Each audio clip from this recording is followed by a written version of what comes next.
പിണറായി പോലീസിനെ അട്ടിയോടിച്ച് ഒറ്റയടിക്ക് പടിക്ക് പുറത്തു നിർത്തുന്ന ഹാഷിമിയാണ് കേരളക്കര കണ്ടത്. സത്യം പറഞ്ഞാൽ നിന്ന് നെഞ്ചുരുകുന്ന പോലീസിനെയാണ് ഇന്നലെ വൈകുന്നേരത്തോടെ കേരളം മുഴുവൻ കണ്ടത്. ബിന്ദു എന്ന സാധാരണയായ ഒരു സ്ത്രീയെ ഒരു മാലമോഷണ കേസും ചുമത്തി പോലീസ് അഴിഞ്ഞാടിയപ്പോൾ ഹാഷിമി താജ് ഇബ്രാഹിം ഒറ്റ ഒരുത്തനെയും വെറുതെ വിട്ടില്ല എന്ന് വേണം പറയാൻ. പോലീസ് നിന്ന് വിറക്കേണ്ടിയും വിറങ്ങലിക്കേണ്ടിയും വരുന്ന ഹാഷിമിയുടെ ത്രസിപ്പിക്കുന്ന വീഡിയോ ഒന്ന് കാണാം.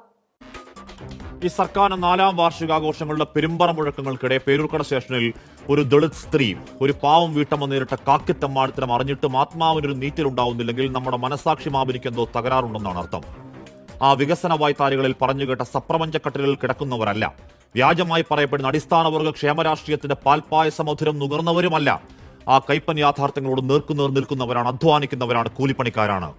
കൗമാരക്കാരികളായ 2 പെൺകുട്ടികളെ പഠിപ്പിക്കാൻ അവരുടെ വളർന്നുവരുന്ന ആവശ്യങ്ങൾക്ക്, വീട്ടിലെ പ്രാരാബ്ധങ്ങൾക്ക് മുന്നിൽ ഭിക്ഷാപാത്രമെടുത്ത് തെരുവിൽ കൈനീട്ടാൻ ഇറങ്ങിയവരല്ല ബിന്ദുവും ഭർത്താവും. അടുക്കളകളിൽ പാത്രങ്ങൾ കഴുകിയും മുറ്റമടിച്ചും തുണിയലക്കിയും രാവന്തിയോളം പണിയെടുത്ത് രക്തം വിയർപ്പാക്കുന്ന അടിസ്ഥാനവർഗമാണ്. അധ്വാനിക്കുന്ന മനുഷ്യരോട് ഏമാന്മാരുടെ എംബോക്കിത്തരം കണ്ടൊരു ധാർമ്മിക രോഷം ഉണ്ടാവുന്നില്ലെങ്കിൽ നമ്മളൊക്കെ ചോരയും നീരുമുള്ള മനുഷ്യരാണോ? ഏതോ വലിയ വീട്ടിലെ കാശുകാരി ചേച്ചിയുടെ മാലമോഷ്ട പരാതിയിലാണ്, ഇല്ലാ കഥയിലാണ്. വീട്ടുകാരെ 2 പെൺമക്കളെ പോലും അറിയിക്കാതെ മിസ്റ്റീരിയസ് കസ്റ്റഡി, രാത്രി മുഴുവൻ സാറന്മാരുടെ മര്യാദഘട്ട വർത്താനങ്ങൾ, വസ്ത്രമില്ലാത്ത പരിശോധന, ചെയ്യാത്ത കുറ്റത്തിന് എന്നെ മാലക്കള്ളി എന്ന് വിളിച്ചു സാറേ എന്ന് എത്രയാവർത്തി പറയുമ്പോഴും ആ സാധു സ്ത്രീയുടെ കണ്ണിൽ നിന്നും ധാരയിട്ട് വീഴുന്നത് തീക്കണ്ണീരാണ്.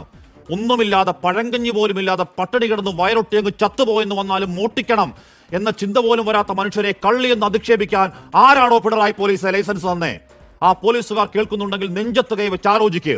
അതൊരു ഹൈ പ്രൊഫൈൽ തമ്പുരാട്ടിയാണെങ്കിൽ, ഏതെങ്കിലും പാർട്ടികളുമായി മുള്ളിത്തെറിച്ച ബന്ധമുള്ളവരാണെങ്കിൽ, നിങ്ങളുടെയൊക്കെ വീട്ടിലെ സ്ത്രീകളാണെങ്കിൽ രാത്രി തൊണ്ടവറ്റി വെള്ളം ചോദിച്ച കക്കൂസി പോയി കുടിക്കടി എന്ന് വൃത്തിയോട് പറയുവോ?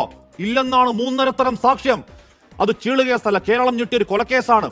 ആ ഭാസ്കരക്കാരൻ അവരെ കൊന്നുതള്ളി ഒരുത്തി കിട്ടിയ ആനുകൂല്യങ്ങൾ, പരോളുകൾ, കൂടെ നിന്നൊരു മന്ത്രിസഭ, സ്വാധീനത്തിൽ കിട്ടിയ ശിക്ഷാ ഇളവൊക്കെ കണ്ടതാണ് കേരളം. മാനദണ്ഡം തൊലിവെളുപ്പെന്ന ആരോപണം ശരിയാണെങ്കിലും അല്ലെങ്കിലും ആ പാട്ടുകാരൻ റാപ്പർ പറഞ്ഞതാണ് ഇരട്ട നീതി, അല്ലാതെ RSS ഗുരു പറയും മട്ടിൽ വേടനല്ല സാറേ ജാതി ഭീകരവാദി. പ്രിയപ്പെട്ട ബിന്ദു ചേച്ചി, ഈ ദിവസങ്ങൾ അത്രയും ആ കൂരയ്ക്ക് താഴെ കുഞ്ഞുങ്ങളെ കെട്ടിപ്പിടിച്ച് കരഞ്ഞു കരഞ്ഞ് കണ്ണീർ പറ്റിയതല്ലേ? നിർത്തണമാ കരച്ചിറങ്ങി നിൽക്കണം.